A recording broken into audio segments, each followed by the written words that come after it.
ಈ ಜೀವ ನಿನಗಾಗಿ ಮುಂದುವರಿದ ಭಾಗ 98. ಪಾರ್ಕಿನಲ್ಲಿ ನಿಹಾರಿಕಳನ್ನು ಕಿಡಿಗೇಡಿಗಳು ಛೇಡಿಸಿದಾಗ ಅಗಸ್ತ್ಯ ಅವರಿಗೆಲ್ಲರಿಗೆ ಚೆನ್ನಾಗಿ ಹೊಡೆದು ನಿಹಾರಿಕಳನ್ನು ಕರೆದುಕೊಂಡು ಮನೆಗೆ ಬರತೊಡಗಿದನು. ಮನೆ ಹತ್ತಿರ ಬರುತ್ತಿದ್ದಂತೆ, ನಿಹಾರಿಕಾ, ನಾನು ಇಲ್ಲೇ ನಿಂತಿರ್ತೀನಿ, ನೀವು ಕಾರ್ ತಗೊಂಬನ್ನಿ ಅಂತ ಹೇಳಿದಾಗ ನಿಹಾರಿಕಾ ಮನೆಗೆ ಹೋಗಿ ಕಾರು ತಗೊಂಡು ಬಂದು ಇಬ್ಬರು ಕಾರಲ್ಲಿ ಆಫೀಸಿಗೆ ಹೊರಟರು. ಆಫೀಸಿಗೆ ಇಬ್ಬರು ಜೊತೆಯಾಗಿ ಬರುವುದನ್ನು ನೋಡಿದ ಸನ್ನಿಗೆ ಮತ್ತೆ ಕೋಪ ಬರತೊಡಗಿತು. ಇವಳಿಗೇನಾದ್ರೂ ಮಾಡಬೇಕು, ಇಲ್ಲಾಂದ್ರೆ ನನ್ನ ಅಗಸ್ತ್ಯನ ನನ್ನಿಂದಲೇ ಕಿತ್ಕೊಂಡು ಬಿಡ್ತಾಳೆ. ಇವನಿಗೆ ಪ್ರಪೋಸ್ ಮಾಡೋಣ ಅಂದ್ರೆ ಕೈಗೆ ಸಿಗಲ್ಲ ಅಂತಾನೆ. ಏನು ಮಾಡಲಿ, ಏನು ಮಾಡದೆ ಸುಮ್ಮನೆ ಇದ್ದರೆ ಇವನು ನನ್ನಿಂದ ದೂರ ಮಾಡ್ತಾಳೆ. ಆದಷ್ಟು ಬೇಗ ಇವಳಿಗೆ ಒಂದು ಫುಲ್ ಸ್ಟಾಪ್ ಬಿಡಬೇಕು ಅಂತ ಅಂದುಕೊಳ್ಳುತ್ತಾ ನಿಹಾರಿಕಳ ಮೇಲೆ ವಿಷ ಕಾರತೊಡಗಿದನು. ಅಗಸ್ತ್ಯ ಮತ್ತು ನಿಹಾರಿಕಾ ಜೊತೆಯಾಗಿ ಬರುವುದನ್ನು ಬೃಂದ ಕೂಡ ಗಮನಿಸಿದಳು. ನಿಹಾರಿಕಳನ್ನು ನೋಡಿ ಅಸೂಯೆಗೊಂಡ ಬೃಂದ, ಇವಳಿಗೆ ಎಲ್ಲಾದ್ರೂ ನನಗೆ ಕಾಂಪೀಟ್ ಮಾಡ್ತಾಳೆ. MD ಮಗಳು ಅಂತ ದುರಹಂಕಾರ ಬೇರೆ. ಇವನಿಗೆ ಇವಳನ್ನ ಕಂಡ್ರೆ ಆಗುತ್ತೆ, ಆದ್ರೆ ನನ್ನನ್ನು ಕಂಡ್ರೆ ಆಗಲ್ಲ. ಇಬ್ಬರನ್ನು ನೋಡ್ತಾ ಇದ್ರೆ ಮೈಡಿ ಪರಿಸ್ಥಿತರಾಗುತ್ತೆ. ಇವಳಿಗೆ ಹೇಗಾದ್ರೂ ಮಾಡಿ ಬುದ್ಧಿ ಕಲಿಸ್ಬೇಕು ಅಂತ ಅಂದುಕೊಳ್ಳುತ್ತಾ ತನ್ನ ಕೆಲಸದ ಸ್ಥಾನಕ್ಕೆ ಹೋದಳು. ಎದುರುಗಡೆಯಿಂದ ಬರುತ್ತಿದ್ದ ಸಿಮ್ರನ್ ಮತ್ತು ನೇಹಾ ಇವರಿಬ್ಬರನ್ನು ನೋಡಿ ನಗತೊಡಗಿದರು. ಅವರು ನಗೋದನ್ನು ನೋಡಿ ಕೋಪಗೊಂಡ ನಿಹಾರಿಕಾ, ಏನು ಇಬ್ಬರಿಗೂ ಹುಚ್ಚು ಹಿಡಿದಿದ್ಯಾ, ಅದಕ್ಕೆ ನಗ್ತಾ ಇದ್ದೀರಾ? ಹುಚ್ಚು ನಮ್ಗಲ್ಲ ಕಣೆ, ಇವನ್ ಜೊತೆ ಇದ್ರೆ ಇನ್ನು ಸ್ವಲ್ಪ ದಿನದಲ್ಲಿ ನಿನ್ಗೆ ಹಿಡಿತೆ. ನಿನ್ಗೆ ಬೇರೆ ಯಾರು ಸಿಕ್ಕಿಲ್ವಾ, ಇವನೇ ಸಿಕ್ಕಿದ್ನಾ? ಸುತ್ತಾಡಿ ಈ ಬಿಕಾರಿ ಜೊತೆ. ಯಾಕಂದ್ರೆ ನಾನು ಕಂಪ್ನಿ ಉತ್ತರಾಧಿಕಾರಿ ಆದ್ಮೇಲೆ ನೀನು ಕೂಡ ಇವನ ಹಾಗೆ ಬಿಕಾರಿ ಆಗ್ತೀಯ ಅಂತ ಹೇಳಿ ನೇಹಾ ನಗತೊಡಗಿದಳು. Mind your words Neha, it's none of your business. ನಾನು ಯಾರ ಜೊತೆಗಾದ್ರೂ ತಿರ್ಗಾಡ್ತೀನಿ, ಅದಕ್ಕೆ ಅಣಕಿಸಕ್ಕೆ ನೀನು ಯಾರು? ನಿನ್ ಬಗ್ಗೆ ನೋಡ್ಕೊ, ಆಮೇಲೆ ನಮ್ಮ ಬಗ್ಗೆ ಮಾತಾಡುವಂತೆ. ನಾವು ಬಿಕಾರಿ ಆಗೋ ಮುಂಚೆ ನೀನೇ ಬಿಕಾರಿ ಆಗ್ಬೋದು, ಹೇಳಕ್ಕಾಗಲ್ಲ. ಶಿವ್ ಅಂತ ಹೇಳಿ ಕೋಪಗೊಂಡ ನೇಹಾ ನಿಹಾರಿಕಳಿಗೆ ಹೊಡೆಯಲು ಕೈ ಎತ್ತಿದಳು. ಆಗ ಅಗಸ್ತ್ಯ ಅವಳ ಕೈಯನ್ನು ತಡೆದು, ಬೌಂಡ್ರಿ ಒಳಗಡೆ ಇದ್ರೆ ಸರಿ, ಅದನ್ನ ಮೀರಿ ಹೊರಗಡೆ ಬಂದೆ ಅಂದ್ರೆ ನೀನು ಸೊಕ್ಕೆಲ್ಲ ಅಡಗಿಸ್ಬಿಡ್ತೀನಿ. ನಾವು ಬಿಕಾರಿಗಳೇ, ಏನಿವಾಗ ಏನೇ ಮಾಡ್ತೀಯಾ? ಕಂಪ್ನಿಯ CEO ಮದುವೆಗಳು ಅಂತ ಸುಳ್ಳು ಹೇಳ್ಕೊಂಡು ತಿರ್ಗಾಡುವ ನಿನ್ಗೇನೆ ಎಷ್ಟು ಪೊಗುರಿ ಇರಬೇಕಾದ್ರೆ ಇನ್ನು ನಾವು ನಿಯತ್ತಾಗಿ ದುಡಿಯುವವರು ನಮ್ಗೆ ಎಷ್ಟು ಪೊಗುರಿ ಇರಬಾರ್ದು? ಕಂಪ್ನಿಯ CEO ಯಾರು ಅಂತ ಮೊದಲು ತಿಳ್ಕೊ, ಆಮೇಲೆ ಅವನನ್ನು ಮದುವೆ ಆಗುವಂತೆ.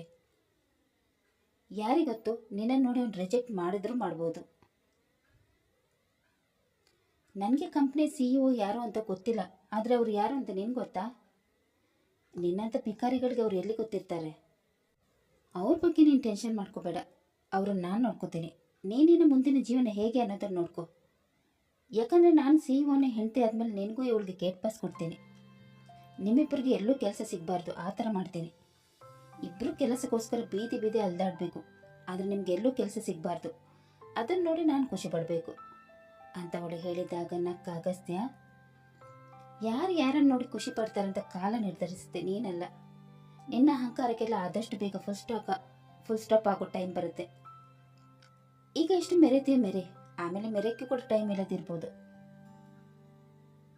ಏ ಬಿಕಾರಿ, ಈ ನಿನ್ನ ಫಿಲಾಸಫಿನೇ ನಿನ್ನ ಹತ್ರನೇ ಇಟ್ಕೋ, ನನ್ನ ಹತ್ರ ಇದೆಲ್ಲ ವರ್ಕೌಟ್ ಆಗಲ್ಲ. ನಿನ್ನ ಅಹಂಕಾರನ ಯಾವ ರೀತಿ ನಾನು ಇಳಿಸಿದೆ ಅಂತ ಒಂದ್ಸಲ ನೆನ್ಪು ಮಾಡ್ಕೋ ಅಂತ ಹೇಳಿ ನಿಹಾರಿಕಳ ಕಡೆ ನೋಡಿ, ನೀನು ಗೊತ್ತಾ, ಒಂದು ಟೈಮಲ್ಲಿ ಇವನು ನನ್ನನ್ನು ಹುಚ್ಚನಂತ ಪ್ರೀತಿಸ್ತಾ ಇದ್ದ. ಬಿಕಾರಿ ಅನ್ನೋದನ್ನು ಮರ್ತುಬಿಟ್ಟು ನನ್ನನ್ನು ಪ್ರೀತಿಸ್ತಾ ಇದ್ದ. ಆದರೆ ನಾನು ಇವನಿಗೆ ಸರಿಯಾಗಿ ಬುದ್ಧಿ ಕಲಿಸಿ ಇವನ ಸ್ಥಾನ ಏನೋದನ್ನು ತೋರಿಸ್ಕೊಟ್ಟಿದ್ದೆ. ಈಗ ನೀನು ಇವನನ್ನು ಲವ್ ಮಾಡ್ತಾ ಇಲ್ಲ ತಾನೆ? ನಾನು ಇವನನ್ನು ಲವ್ ಮಾಡ್ತಾ ಇದ್ದೀನಿ. ಏನಿವಾಗ ನಿನ್ಗೇನಾದ್ರೂ ಸಮಸ್ಯೆನಾ? ಅಲ್ಲ, MD ಮಗಳಾಗಿ ನಿನಗೆ ಲವ್ ಮಾಡೋಕ್ಕೆ ಬೇರೆ ಯಾರು ಸಿಕ್ಕಿಲ್ವಾ? ಈ ಬಿಕಾರಿನೇ ಸಿಕ್ನಾ? ಅದೇನು ನೋಡಿ ಇವನನ್ನು ಲವ್ ಮಾಡಿದೆ? ಒಂದು ಸ್ಟೇಟಸ್ ಇಲ್ಲ, ಉಳಿದುಕೊಳ್ಕೆ ಜಾಗ ಇಲ್ಲ, ಫೈನಾನ್ಷಿಯಲಿ ಸ್ಟ್ರಾಂಗ್ ಅಂತೂ ಇಲ್ವೇ ಇಲ್ಲ. ಇದು ಸ್ವಲ್ಪ ದಿನ ಆದಮೇಲೆ ನೀನು ಕೂಡ ಇವನ್ ಥರನೇ ಆಗ್ತೇ ಬಿಡು. ನಾನು ಈ ಕಂಪ್ನಿ ಒಡೆತಿ ಆದಮೇಲೆ ನಿನ್ನನ್ನು ನಿನ್ನ ಅಪ್ಪನನ್ನು ಕೆಲಸದಿಂದ ಮೊದಲು ತೆಗೆದಾಕ್ಸ್ಬಿಡ್ತೀನಿ. ಆಗ ನೀವು ಕೂಡ ಇವನ್ ಥರನೇ ಆಗ್ಬಿಡ್ತೀರ. ದುಡ್ಡಿನ ಮದ ಏರಿರುವವಳಿಗೆ ಪ್ರೀತಿಯ ಬೆಲೆ ಹೇಗೆ ಗೊತ್ತಾಗುತ್ತೆ? ಇವ್ರು ನಿನ್ನ ಲವ್ ಮಾಡಿರ್ಬೋದು, ಆದರೆ ಈಗ ಮಾಡ್ತಾ ಇಲ್ಲ ಅಲ್ವಾ? ಈಗ ಇವರು ನನ್ನ ಲವ್ ಮಾಡ್ತಾ ಇದ್ದಾರೆ. ನನಗೆ ಇವರು ಪಾಸ್ಟ್ ಬೇಕಾಗಿಲ್ಲ. ಈಗ ನನ್ನನ್ನು ಎಷ್ಟು ಲವ್ ಮಾಡ್ತಾ ಇದ್ದಾರೆ ಅನ್ನೋದು ಮುಖ್ಯ. ಹೋಗಿ ಹೋಗಿದ್ದಾನೆಲ್ಲ ನಿನ್ನಂತ ಕೊಬ್ಬಿದ ರಾಣಿಗೆ ಹೇಳ್ತಾ ಇದ್ದೀನಲ್ವಾ, ಹಾಗಾಗಿ ನನಗೆ ನಾನೇ ಹುಡ್ಕೋಬೇಕು. ನಿನಗೆ ಇನ್ನೊಬ್ಬರನ್ನು ಹೇಳಿಸೋದು ಗೊತ್ತೇ ವಿನಃ ಬೇರೆ ಯಾವುದು ಗೊತ್ತಿಲ್ಲ ಬಿಡು. ಇನ್ನೊಂದ್ಸಲ ನನ್ನ ಹಾಗೂ ಇವ್ರ ವಿಷಯದಲ್ಲಿ ಮೂಗು ತುರಿಸೋಕ್ಕೆ ಬಂದರೆ ನಾನಂತೂ ಸುಮ್ಮನಿರಲ್ಲ, ಮೈಂಡ್ ಇಟ್ ಅಂತ ಹೇಳಿ ಅಗಸ್ತ್ಯನನ್ನು ಕರೆದುಕೊಂಡು ಮುಂದೆ ಸಾಗಿದಳು. ಇದನ್ನು ನೋಡಿದ ನೇಹಳ ಕೋಪ ನೆತ್ತಿಗೇರತೊಡಗಿತು. ಆಗ ಸಿಮ್ರನ್ ಅವಳನ್ನು ಮತ್ತೆ ಟ್ರಿಗರ್ ಮಾಡತೊಡಗಿದಳು. ನೋಡಿದ್ರ ಮ್ಯಾಮ್, ಎಷ್ಟು ಸುಕ್ಕ ಅವಳಿಗೆ, ನಿಮ್ಗೇನು ಬೈದ್ಬಿಟ್ಟು ಹೋದ್ಲು. ಅವಳನ್ನ ಮಾತ್ರ ಸುಮ್ಮನೆ ಬಿಡಬಾರ್ದು. ಅವತ್ತು ನನಗೂ ಕೂಡ ಕೆನ್ನಿಗೆ ಹೊಡೆದಿದ್ಲು. ಹೇಗಾದರೂ ಮಾಡಿ ಅವಳನ್ನ ಕೆಲಸದಿಂದ ತೆಗೆಸ್ಬೇಕು, ಇಲ್ಲಾಂದರೆ ತುಂಬಾ ಹಾರಾಡ್ತಾ ಇರ್ತಾಳೆ. ಅದು ಕೂಡ ಆಗುತ್ತೆ ಬಿಡು. ಒಂದ್ಸಲ ನನ್ನ ಕೈಗೆ ಪವರ್ ಸಿಗಲಿ, ಆಮೇಲೆ ಇವಳನ್ನು ಫೈರ್ ಮಾಡಿಬಿಡುದೆ. ಟರ್ಮಿನೇಷನ್ ಲೆಟರನ್ನು ಅವಳ ಮುಖದ ಮೇಲೆ ಎಸೆದಿಲ್ಲ ಅಂದರೆ ನಾನು ನೇಹಳಲ್ಲ. ತುಂಬಾ ಹಾರಾಡ್ತಾಳೆ. ಅದು ಎಷ್ಟು ದಿನ ಹಾರಾಡ್ತಾಳೆ ಅಂತ ನಾನು ನೋಡ್ತೀನಿ.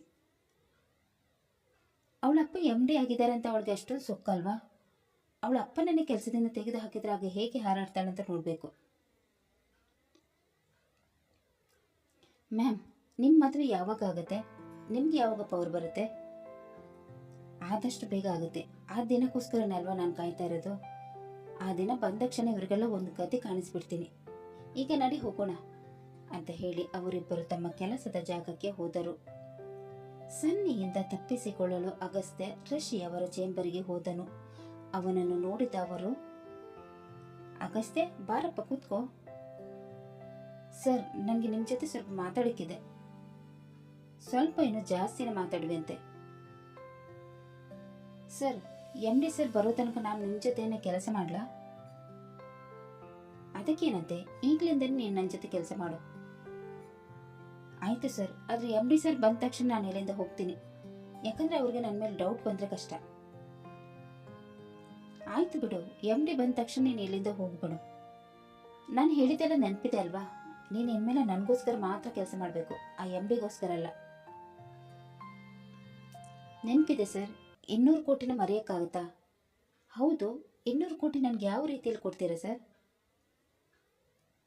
ಒಂದ್ಸಲ ನಮ್ಮ ಕೆಲಸ ಆಗಲಿ, ಆಮೇಲೆ ನಿನಗೆ ಹೇಗೆ ಬೇಕೋ ಹಾಗೆ ನೀನು ದುಡ್ಡನ್ನು ಕೊಡ್ತೀನಿ. ಸರ್, ಈಗ ನಾನು ನಿನಗೆ ಕೆಲಸವನ್ನು ವಹಿಸ್ತೀನಿ, ನೀನು ಅದನ್ನು ಮಾಡು. ಆಯಿತು ಅಂತ ಹೇಳಿದ ಅಗಸ್ತ್ಯ ಋಷಿ ಅವರು ಹೇಳಿದ ಕೆಲಸವನ್ನೆಲ್ಲ ಮಾಡತೊಡಗಿದನು. ಇತ್ತ ಸನ್ನಿ ಅಗಸ್ತ್ಯನಿಗೋಸ್ಕರ ಕಾಯುತ್ತಿದ್ದನು. ಈ ಅಗಸ್ತ್ಯ ಎಲ್ಲಿ ಹೋದ? ಇವಾಗಲೂ ನಿಹಾರಿಕಳ ಜೊತೆ ಇದ್ದಾನೋ ಹೇಗೆ? ಆ ನಿಹಾರಿಕಳನ್ನು ಮಾತ್ರ ನಾನು ಸುಮ್ಮನೆ ಬಿಡಲ್ಲ.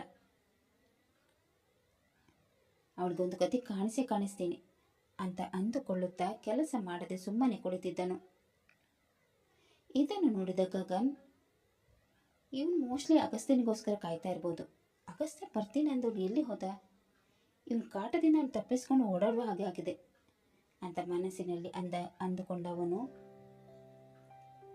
ಸನ್ನಿ ಏನು ಯೋಚನೆ ಮಾಡ್ತಾ ಇದೆಯಾ? ಏನಿಲ್ಲ, ಏನೂ ಯೋಚನೆ ಮಾಡ್ತಾ ಇಲ್ಲ. ಆಫೀಸಿಗೆ ಬಂದು ಸುಮ್ಮನೆ ಕೂತ್ಕೊಂಡ್ರೆ ಹೇಗೆ? ಕೆಲಸ ಮಾಡಬೇಕಲ್ವಾ? ಯೋಚನೆ ಮಾಡೋದು ಬಿಟ್ಟು ಕೆಲಸ ಮಾಡು. ಆಯಿತು ಅಂತ ಹೇಳಿದ ಸನ್ನಿ ಒಲ್ಲದ ಮನಸ್ಸಿನಿಂದ ಕೆಲಸ ಮಾಡತೊಡಗಿದನು. ಈ ಕೆಲಸ ಇಲ್ಲಿ ಯಾರಿಗೆ ಬೇಕು? ನಾನು ಅಗಸ್ತ್ಯನಿಗೋಸ್ಕರ ಇಲ್ಲಿ ಬಂದಿರೋದು. ಇವರೆಲ್ಲ ರಾತ್ರಿ ಡ್ಯಾಡಿಗೆ ಮೈ ತುಂಬ ಸಾಲ ಇದೆ ಅಂತ ಹೇಳಿ ಸಿಂಪತ್ತಿಗೆ ಹಿಡಿಸ್ಕೊಂಡು ಇವ್ರ ಜೊತೆ ಸೇರಿದೆ. ನಾನು ಆ ಥರ ಏನಾದರೂ ಮಾಡಿರಲಿಲ್ಲ ಅಂದಿದ್ರೆ ಇವರೆಲ್ಲ ನನ್ನನ್ನು ಇವರ ಗುಂಪಿಗೆ ಸೇರಿಸ್ತಾ ಇರಲಿಲ್ಲ. ನನ್ನ ಡ್ಯಾಡಿಗೆ ಯಾವ ಲೋನ್ ಕೂಡ ಇಲ್ಲ. ಅವ್ರು ಬಿಂದಾಸ್ ಆಗಿ ಐಷಾರಾಮಿ ಜೀವನ ನಡೆಸ್ತಾ ಇದ್ದಾರೆ. ಅಗಸ್ತ್ಯನಿಗೂ ಕ್ಲೋಸ್ ಆಗಬೇಕಂತ ಸುಳ್ಳು ಹೇಳ್ಕೊಂಡು ಬಂದಿದ್ದಾಯಿತು. ಇನ್ನೇನಿದ್ರು ಅವನನ್ನು ಒಲಿಸ್ಕೊಳ್ಳೋದು ಒಂದು ಬಾಕಿ ಇದೆ. ಆದಷ್ಟು ಬೇಗ ಅದನ್ನು ಕೂಡ ಮಾಡ್ತೀನಿ ಅಂತ ಮನಸ್ಸಿನಲ್ಲಿ ಅಂದುಕೊಳ್ಳುತ್ತಾ ಕೆಲಸದಲ್ಲಿ ತೊಡಗಿದನು. ಅಗಸ್ತ್ಯ ಬರುತ್ತಾನಂತ ಸನ್ನಿ ಆಫೀಸು ಮುಗಿಯೋ ತನಕ ಕಾಯುತ್ತಿದ್ದನು. ಆದರೆ ಅವನು ಬರದಿದ್ದಾಗ ಸನ್ನಿಗೆ ನಿರಾಸೆಯಾಗಿ ಎಲ್ಲರ ಜೊತೆ ಮನೆಗೆ ಹೊರಟನು. ಅಗಸ್ತ್ಯ ನಿಹಾರಿಕಳ ಜೊತೆ ಮನೆಗೆ ಹೋಗಿದ್ದನು. ಈ ಬಾರಿಯೂ ಬಸ್ಸಲ್ಲಿ ಆತ್ಯಾಳ ಜೊತೆ ಅರ್ಜುನನು ಕುಳಿತಿದ್ದನು. ಅವಳನ್ನು ಮಾತನಾಡಿಸಲು ಎಷ್ಟೇ ಪ್ರಯತ್ನ ಪಟ್ಟರೂ ಕೂಡ ಅವಳು ಅವನಿಗೆ ಕ್ಯಾರೆ ಮಾಡುತ್ತಿರಲಿಲ್ಲ. ಬೃಂದಾಳ ಜೊತೆ ಕ್ಲೋಸ್ ಆಗಿದ್ರೆ ನಾನು ಇದೇ ಥರ ಮಾಡೋದು. ಅವಳ ಜೊತೆ ಮಾತಾಡಿದ್ರೆ ನನಗೆ ಆಗಲ್ಲ ಅಂತ ಗೊತ್ತಿದ್ರು ಕೂಡ ಬೇಕಂತಲೇ ನನಗೆ ಒರೆಸೋಕ್ಕೆ ಅವಳ ಜೊತೆ ಮಾತಾಡ್ತೀಯಲ್ವಾ? ಹೋಗು, ನೀನು ಅವಳ ಜೊತೆನೇ ಮಾತಾಡು, ನನ್ನನ್ನು ಮಾತಾಡಿಸೋಕ್ಕೆ ಬರಬೇಡ ಅಂತ ಮನಸ್ಸಿನಲ್ಲಿ ಅಂದುಕೊಳ್ಳುತ್ತಾ ಮುಖ ಊದಿಸಿಕೊಂಡು ಕುಳಿತಿದ್ದಳು. ಮನೆಯ ಸ್ಟಾಪ್ ಬಂದಾಗ ಅವನಿಗಿಂತ ಮೊದಲು ಅವಳೇ ಇಳಿದು ಮನೆಗೆ ಹೋಗತೊಡಗಿದಳು. ಇದನ್ನು ನೋಡಿದ ಅವನು, ನಾನು ಎಷ್ಟು ಮಾತಾಡಿದ್ರು ಕೂಡ ಮಾತಾಡಿಸಿದ ಸುಕ್ ಮಾಡ್ಕೊಂಡು ಹೋಗ್ತಾ ಇದ್ದಾಳೆ. ಇವಳಿಗೆ ಏನು ಗೊತ್ತು ನನಗೆ ಇವಳ ಮೇಲೆ ಎಷ್ಟು ಪ್ರೀತಿ ಇದೆ ಅಂತ. ಇವಳ ಜೊತೆ ಮಾತಾಡಿಲ್ಲ ಅಂದರೆ ನನಗೆ ಮನಸ್ಸೇ ಸರಿ ಇರಲ್ಲ. ಏನೋ ಎದೆಗೆ ಚುಚ್ಚಿದ ಹಾಗೆ ಆಗುತ್ತೆ. ಹೇಗೆ ಇವಳನ್ನು ಮಾತಾಡಿಸ್ಲಿ, ಇವಳ ಕೋಪನ ಹೇಗೆ ಹೋಗಲಾಡಿಸ್ಲಿ. ಈಗಲೇ ಈ ಥರ ಆದರೆ ನಾಳೆ ದಿವಸ ನನ್ನ ಮದುವೆ ಬೇರೆ ಯಾರ ಜೊತೆಗೆ ಆದರೆ ಆಗ ನಾನು ಏನು ಮಾಡಲಿ. ಇವಳನ್ನು ಮರೆತು ಬದುಕೋ ಶಕ್ತಿ ನನಗಿದೆಯಾ? ಖಂಡಿತ ಇಲ್ಲ. ಹೇಗಾದರೂ ಮಾಡಿ ಅವಳ ಜೊತೆ ಮಾತಾಡಲೇಬೇಕು, ಇಲ್ಲಾಂದರೆ ನನ್ನ ತಲೆಯೆಲ್ಲ ಕೆಟ್ಟು ಹೋಗ್ಬಿಡುತ್ತೆ ಅಂತ ಅಂದುಕೊಳ್ಳುತ್ತಾ ಅವಳ ಹಿಂದೆನೇ ಹೋಗತೊಡಗಿದನು. ಮನೆಗೆ ಬಂದ ಆದ್ಯ ತಾನು ತಂಗುವ ರೂಮ್ಗೆ ಹೋದಳು. ನಿಹಾರಿಕಾ ಇನ್ನೂ ಕೂಡ ಬಂದಿರಲಿಲ್ಲ. ಕಿಟಕಿಯ ಹತ್ತಿರ ಹೋದಾಗ ಅರ್ಜುನ್ ಬೇಸರಗೊಂಡು ಹೋಗುತ್ತಿರುವುದನ್ನು ಗಮನಿಸಿದಳು. ಇವತ್ತು ಯಾಕೋ ಇವನನ್ನು ಜಾಸ್ತಿ ಸತಾಯಿಸ್ಬಿಟ್ಟೆ ಅಂತ ಅನಿಸ್ತಾ ಇದೆ. ನನಗೇನು ಮಾಡಲಿ? ನನಗೂ ಕೂಡ ಕೋಪ ಬರುತ್ತೆ ಅಲ್ವಾ? ನನ್ನ ಎದುರುಗಡೆನೇ ಬೃಂದಾಳ ಜೊತೆ ಜಾಸ್ತಿ ಮಾತಾಡ್ತಾನೆ. ಅದು ನನ್ನಿಂದ ಸಹಿಸ್ಕೊಳ್ಳೋಕ್ಕಾಗಲ್ಲ.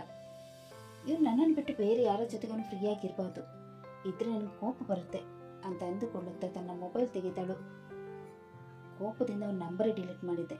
ಪಾಪ ಹೋಗ್ಲಿ, ಎಷ್ಟು ಅಂತ ಅವನಿಗೆ ಸತಾಯಿಸೋದು, ಈಗಲಾದರೂ ನಂಬರ್ ಸೇವ್ ಮಾಡ್ಕೊಳ್ಳೋಣ ಅಂತ ಅಂದುಕೊಂಡು ಅವಳು ಡೈರಿಯಲ್ಲಿ ಬರೆದಿದ್ದ ಅವನ ಮೊಬೈಲ್ ನಂಬರನ್ನು ಮತ್ತೆ ಸೇವ್ ಮಾಡಿದಳು. ನಿನ್ನ ಜೊತೆ ಎಷ್ಟು ದಿನ ಕೋಪ ಮಾಡ್ಕೊಳ್ಳಿ, ಜಾಸ್ತಿ ದಿನನೇ ನಾನು ಮಾತಾಡಿಸಿದೆ ನನ್ನ ಕೈಲಿ ಇರೋಕ್ಕಾಗಲ್ಲ. ನಾನು ಎಷ್ಟೇ ಕೋಪ ಮಾಡಿಕೊಂಡ್ರು, ಎಷ್ಟು ಸರ್ತಿ ನಿನ್ನ ನಂಬರ್ ಡಿಲೀಟ್ ಮಾಡಿದ್ರು ನನಗೆ ನಿನ್ನ ಮೇಲಿನ ಪ್ರೀತಿ ಮಾತ್ರ ಕಡಿಮೆ ಆಗಲ್ಲ. ದಿನೇ ದಿನೇ ಪ್ರೀತಿ ಜಾಸ್ತಿ ಆಗುತ್ತೆ ಹೊರತು ಕಡಿಮೆ ಆಗಲ್ಲ. ಈಗ ನಿನ್ನ ಜೊತೆ ನನಗೆ ಮಾತಾಡ್ಬೇಕಂತ ಅನಿಸ್ತಾ ಇದೆ, ಏನು ಮಾಡಲಿ ನಾನು ಅಂತ ಅಂದುಕೊಂಡವಳು ಗೆಸ್ಟ್ ಹೌಸ್ ಹತ್ತಿರ ಹೋಗತೊಡಗಿದಳು. ಸನ್ನಿ ಮತ್ತು ಗಗನ್ ಫೋನ್ನಲ್ಲಿ ಬ್ಯುಸಿಯಾಗಿದ್ದಾಗ ಅವಳು ಗೆಸ್ಟ್ ಹೌಸ್ ಒಳಗೆ ಹೋದಳು. ಅಗಸ್ತ್ಯ ಇನ್ನೂ ಆಫೀಸಿನಿಂದ ಬಂದಿಲ್ಲ ಅನ್ನೋದನ್ನು ಖಾತರಿಪಡಿಸಿಕೊಂಡವಳು ಸೀದಾ ಗೆಸ್ಟ್ ಹೌಸ್ ಒಳಗೆ ಹೋಗಿ ಅರ್ಜುನನನ್ನು ಹುಡುಕತೊಡಗಿದಳು. ಎಲ್ಲಿ ಹೋದ ಇವನು? ಮೋಸ್ಟ್ಲಿ ಆ ರೂಮಲ್ಲಿ ಇರ್ಬೋದು ಅಂತ ಅಂದುಕೊಂಡವಳು ರೂಮ್ ಒಳಗೆ ಬಂದಳು.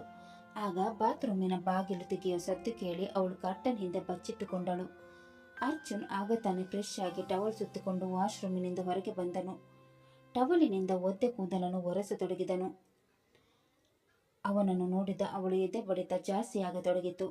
ಹಾಲಿನಂತ ಶುಭ್ರವಾದ ಮೈ ಬಣ್ಣ ಅವನದ್ದಾಗಿತ್ತು. ಒಂದ್ಸಲ ಕಣ್ಣು ಮುಚ್ಚಿ ಕಣ್ಣು ತೆರೆದು ಅವನನ್ನು ನೋಡತೊಡಗಿದಳು.